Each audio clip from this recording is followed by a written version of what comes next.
olacak. Siz elinizde ne gibi notlarla gideceksiniz? Bir de Tülay Yetimoğulları'nın MGK kararı için hızlı olunmalı çağrısı vardı. Bu gündeme gelir mi bugün? Öncelikle teşekkür ediyoruz. Evet, bir görüşme daha gerçekleştireceğiz Sayın Cumhurbaşkanı'yla. Önemli bir görüşme olduğunu düşünüyoruz. Özellikle mecliste oylanan yasanın hemen ertesi belli konuları görüşmek üzere bugün bir araya geleceğiz. Birkaç başlığımız var elbette ki, ancak bu başlıkları daha sonra yapacağımız yazılı açıklamada ifade etmeye çalışırız. Ama biz bu görüşmenin içeriğinde elbette ki bugün yaşananların, beklentilerin, olması gerekenlerin hepsinin olacağını ifade etmek isteriz. Önemli bir aşamaya geçildi çünkü. Belli bir aşamadan sonra çözüm süreci her aşamasında elbette ki görüşmeler yapılıyor, istişareler yapılıyor ama şimdi başka bir aşamaya geçildi. Dolayısıyla yasanın mecliste oylanmasından sonra bu görüşmenin kıymetli bir görüşme olduğunu biz de ifade etmek istiyoruz, böyle düşünüyoruz. Daha sonra bir yazılı açıklama yapacağız ama süreç hızlı bir şekilde ilerlemeli. Tabii ki bunları da konuşacağız. Hiç zamana yaymadan sürecin enfekte edilmesini elbette ki istemeyiz. Böyle bir şeye izin verilmemesi gerektiğini düşünüyoruz. Bunun için de hızlı bir şekilde yol alınması gerekiyor. Bu konudaki beklentilerimizi ifade edeceğiz. Umarız en kısa zamanda sonuca ulaşırız. Böyle bir beklenti içerisindeyiz. Evet. Buyurun sorunuzu. Şimdiden itibaren yeni yasama dönemi başlayacak. Sizin de bazı istekleriniz vardı. Çerçeve yasa dışında da bazı kanunlarda düzenleme yapılmasına dair talepleriniz vardı. Onunla ilgili de Sayın Cumhurbaşkanı ile bir görüş alışverişi olur mu? Şöyle söyleyelim, barış uzun, ince ve zorlu bir yoldur. Bu yolu sağlam yürümek için hukuka ihtiyacımız vardır. Barış hukuku bu yolu sağlıklı ve güçlü yürümenin de zeminini oluşturur. Mecliste 11 Ağustos'ta büyük bir çoğunlukla, tarihi bir mutabakatla kabul edilen yasa barış hukukunun ilk temel taşı oldu. Elbette barış hukukunun başka unsurlara da ihtiyacı vardır. Bir de bu ilk önemli adımın uygulanması gerekiyor. Bunları elbette değerlendireceğiz. Uygulama aşaması, bu kanunun nasıl uygulanacağı konusunda da görüş alışverişinde bulunacağız. Bizim fikirlerimiz var, önerilerimiz var. Onları da ileteceğiz. Barış hukukunun diğer unsurlarını da nasıl bir yol haritasıyla oluşturmak gerektiğine dair fikirler de paylaşılacaktır. Yani, buyurun. Yok. Çok özür dilerim kesim ama. Öcalan'dan bir açıklama daha bekleniyor. Özellikle son 2 gündür kamuoyunda konuşuluyor. Yeni bir çağrı yapacağı konuşuluyor. Bu çağrıya yönelik içeriğine yönelik bir bilginiz var mı efendim? Bizim bu konuda herhangi bir bilgimiz yok. Henüz adaya bir ziyaret gerçekleştirmedik, biliyorsunuz, yasa kabul edildikten sonra. Onu da planlayacağız. İmralı ziyaretimiz de planlanacak. Orada bunları da elbette görüşeceğiz. En kısa zamanda adaya gitmeyi de planlıyoruz. Sürecin uzamaması için bir takım taleplerde bulunacağınızı anlıyoruz bu görüşmede. Ne tür talepler olabilir bunlar? Yani silah bırakmadan sonra, çünkü o başvuru süreci devreye girecek. Bu sürenin kısaltılması için ne yapılması gerekiyor? Şöyle söyleyelim ona da, şimdi kanunu incelediğinizde görürsünüz ki kurulların oluşması gerekiyor. Böylece bu süreç kurumsallaşmış olacak. Çıkan yasa kurumsallaşmanın da temel unsurlarını belirtiyor, içeriyor, düzenliyor. Şimdi bunların da hızla devreye girmesi gerektiği açık. Sürecin kurumsal ve hukuki zeminde ilerlemesinin ilk adımı kurulların oluşturulmasıdır. Başvurular, yani diğer kısımlarla ilgili uygulama ancak bu kurullar oluşup Milli Güvenlik Kurulu'nun da karar vermesi ve bu kararın resmi gazetede yayınlanmasıyla olacaktır. Bu sürecin mümkün olan en kısa sürede en kısa sürece de tamamlanması gerektiğini söylüyoruz. Burada da Sayın Cumhurbaşkanımıza aynı fikirleri ileteceğiz. MHP lideriyle de, Devlet Bahçeli ile ve diğer siyasi parti liderleriyle de bir görüşme olur mu? Şu an öyle bir şey yok ama planlayabiliriz elbette ki. Biz zaman zaman yapıyoruz zaten bunları, yapmıyor değiliz. Sayın Cumhurbaşkanı'ndan sonra bizim hızlı bir şekilde aslında Sayın Öcalan'la da bir görüşme gerçekleştirmemiz gerekiyor. Belki daha sonrası hem Numan Bey'le, Meclis Başkanımızla, çünkü bir izleme kuruluna da ihtiyaç var bu dönemde. Mecliste kurulacak olan bir izleme kurulu.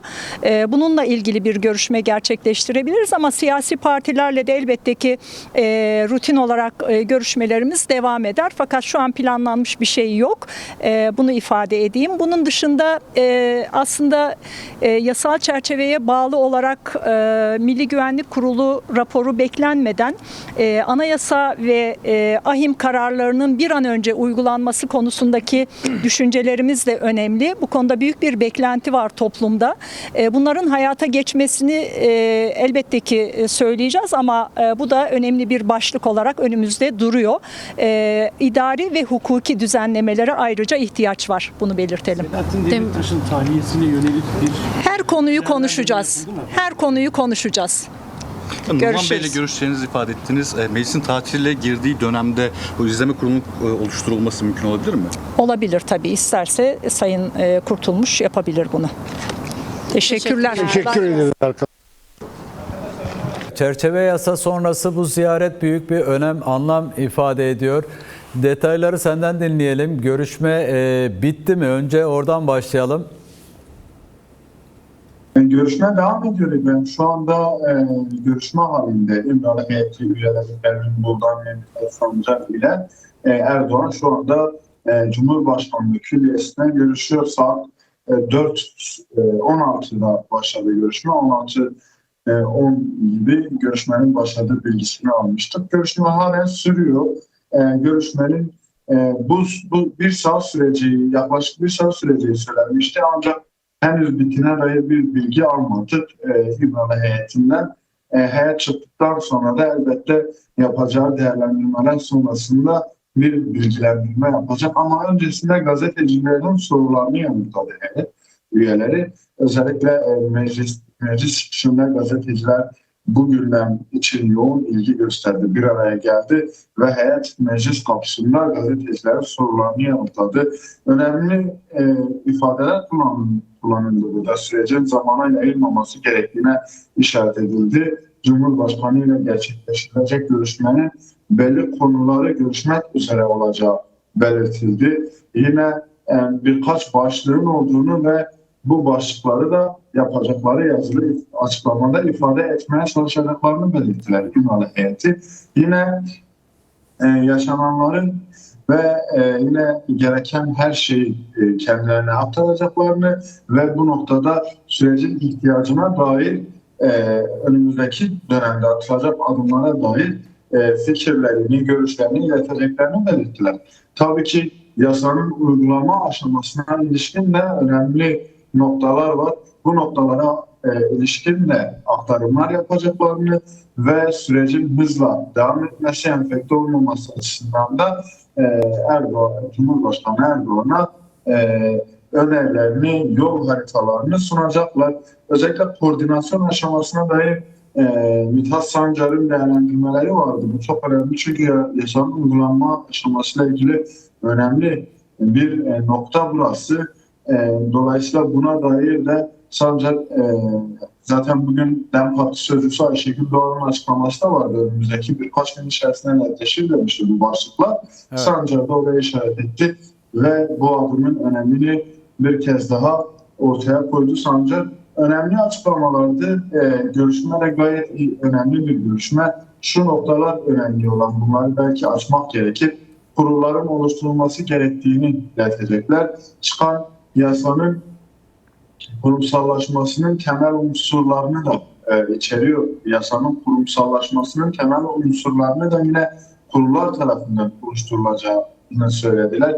Yine hızla bu kurumsallaşmanın ve kurumsallaşmasının ardından bu kurulların hızla devreye girmesi sürecin hukuki zeminde ilerlemesinin ilk adımını oluşturacak. Bu kurulların bir an önce çalışmaya başlaması gerektiği noktasında görüş alışverişi yapacaklarını söylediler. Yine Sancar bu sürecin en kısa zamanda tamamlanması gerektiğini ve bu konuda Cumhurbaşkanı'na her türlü ortak yol yürüme noktasında her türlü istişare yapacaklarını söylediler. Peki. Tabii ki bu açıdan Pervin Buldan'ın açıklamasında da önemli noktalardan bir tanesi şuydu. Erdoğan'la yapılacak görüşmenin ardından mutlaka Kürt hakimleri Abdullah Öcalan'la görüşme yapmaları gerektiğini belirtti Pervin Buldan.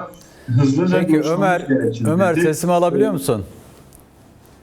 Evet, alıyorum. Evet, Cumhurbaşkanı Erdoğan'la görüşme öncesi yaptıkları açıklamanın detaylarını birazdan biz de izleyicilerimizle paylaşacağız. Onların ağzından aktaracağız kamuoyuna. Ben öncelikle şunu da sormak isterim ki İmralı heyeti daha önce de Cumhurbaşkanı Erdoğan'la görüşme gerçekleştirdi ancak çerçeve yasa çıktıktan sonra Meclis Genel Kurulu'nda onaylandıktan sonra böylesi bir görüşme gerçekleştiriliyor. Bunun taşıdığı önemi biraz açmanı isteyeceğim. Yani İbrahim, gerçekten zaten şu anda Türkiye'de son birkaç gün içerisinde bir hareketliliğin olduğunu belirtmiştik bugün de. Evet. Bu hareketlilik öncelikle dün yapılan toplantılarla başladı. Hem DEM Parti MYK toplantısı vardı hem de aynı zamanda İçişleri Bakanlığı'nın bir toplantısı vardı. Evet. İçişleri Bakanlığı bu kapsamda valilerle, emniyet müdürleriyle ve jandarma komutanlarıyla bir araya geldi. Toplantıya Numan Kurtulmuş da katıldı. Meclis Başkanı Numan Kurtulmuş bu toplantıda aktarımlarda bulundu ve aktarımların içeriğinin tamamen yasaya ilişkin olduğu, yine sürecin geneline ilişkinde bir aktarımın yapıldığı söylendi. Hem İçişleri Bakanı hem de Numan Kurtulmuş'un yaptığı açıklamalar bu anlamda önemliydi. Ardından MYK sonrası Ayşegül Doğru'nun açıklamasında da şu nokta çok kritikti. Bu kurullara dair atılacak adımların ve başlıkların önümüzdeki günlerde netleşeceğini söyledi Ayşegül Doğru. Ve hemen ardından bu görüşmenin gerçekleşmiş olması önemli. Bir yol haritasının görüşüldüğüne dair tabii ki söylentiler var.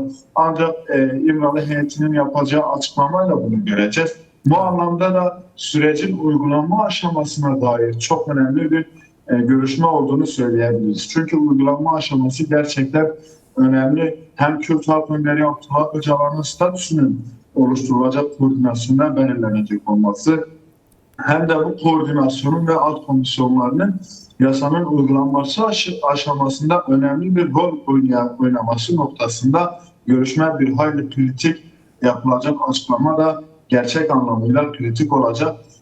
Biz de DEM Parti İmralı heyetinin bugün yapacağı yasal açıklamayı bekliyoruz. Özellikle bu konuda kamuoyunu bilgilendireceklerini ve içeriye dair başlıklara yer vereceklerini söylemişlerdi. Yapılacak açıklama sonrasında belki de önümüzdeki sürece dair bir netleşme görebiliriz. Bu netleşmeyi açıklamayla birlikte ve ilerleyen günlerde İmralı heyeti üyelerinin yapacağı değerlendirmelerle de görebiliriz. Sürecin uygulanma aşamasında bu tarz görüşmelerin daha fazla olacağını biliyoruz ve yine görüşme sonrası Pervin Buldan'ın da ifade ettiği üzere Kürt hakimleri Abdullah Öcalan'la da bir görüşmenin olmasını bekliyoruz. Onun da önümüzdeki günlerde veya da önümüzdeki hafta kısa süre içerisinde yapılmasını bekliyoruz. O görüşmeye dair de şu söyleniyor İbrahim. Yine yol haritasına ilişkin yapılan değerlendirmelerin Kürt hakimleri Abdullah Öcalan'la tartışılıp somutlaştırılması noktasında görüşmelerin yapılacağını ifade ediyor. Hem buradaki kulislerden bunlar tartışılıyor hem de İmralı heyeti zaten yapacağı açıklamada birçok noktaya değinecek gibi. Peki Ömer, çok teşekkür ederim aktardığın detaylı bilgi ve değerlendirmelerin için. Ben teşekkür ederim İbrahim. Yayınlar. Evet değerli izleyiciler, gazeteci arkadaşımız Ömer Güngör yayınımıza katıldı ve DEM Parti İmralı heyeti üyeleri Pervin Buldan ve Mithat Sancar'ın şu dakikalarda halen devam ettiği belirtilen Cumhurbaşkanı ile birlikte yaptığı görüşmeye ilişkin detayları bizlerle paylaştı. Şimdi DEM Parti İmralı heyetinin Cumhurbaşkanı Erdoğan'la görüşme öncesi meclisten ayrılırken basına yaptığı açıklamayı ekranlarınıza getireceğiz. En kısa sürede Önder Apo ile görüşme yapmak istediklerini belirttiler. Görüşme